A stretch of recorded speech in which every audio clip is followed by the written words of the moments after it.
Sesungguhnya ibadahnya seorang hamba kepada Tuhannya itu merupakan salah satu daripada sasaran iblis dan syaitan untuk menghasut dan menggoda orang yang beribadah kepada Allah. Karena syaitan itu ketika kita ingin melakukan perkara yang wajib, dia akan goda kita agar kita melakukan perkara yang haram. Apabila kita ingin melakukan perkara yang sunnah, syaitan akan menggoda kita agar kita melakukan perkara yang makruh. Kalau seandainya dia tidak mampu untuk menggoda kita untuk melaksanakan perkara yang mampu, minimal kita tidak mengerjakan sunnah, tapi kita digoda agar mengerjakan sesuatu yang mubah, yang boleh-boleh saja, yang tidak mendatangkan suatu pahala di sisi Allah Subhanahu wa Ta'ala. Seperti kita duduk berkumpul di tempat yang penuh barokah ini. Ini merupakan ibadah di sisi Allah, nilainya ibadah, mendatangkan pahala, fadilah, keutamaan, keistimewaan. Jadi kalau kita tanya, orang yang hadir dan berkumpul di perkumpulan seperti ini, itu syaitannya besar, godaannya besar. Kenapa kok bisa seperti itu? Karena pahalanya juga besar, pahalanya juga besar.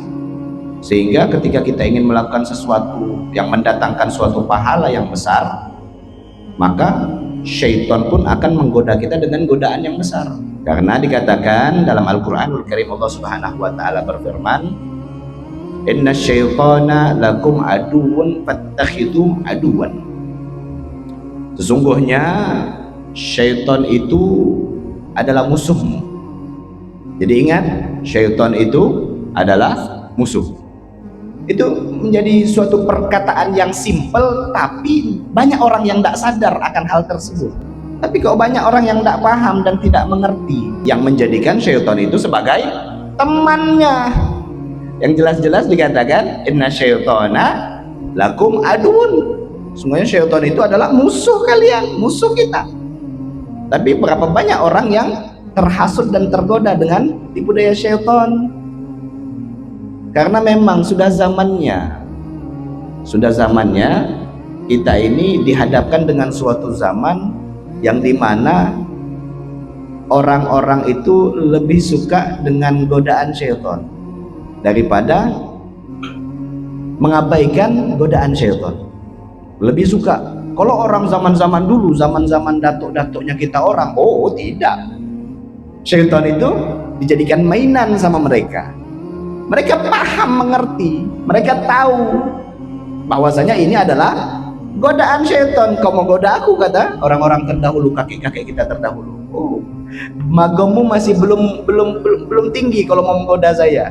Istilahnya begitu. Artinya mereka tidak pernah membiarkan syaitan itu menguasai diri mereka, ataupun syaitan itu menggoda mereka, karena mereka paham dan mengerti, dan mereka sadar bahwasanya syaitan itu adalah musuh mereka. Kita ini kadang tahu, paham, mengerti bahwasanya syaitan itu adalah musuh kita, toh kita jadikan teman dengan membiarkan syaitan itu menguasai dan menghasut kita. Dan yang paling yang paling intens, yang paling senang digoda oleh syaitan itu, kau perhatikan, kau punya hati.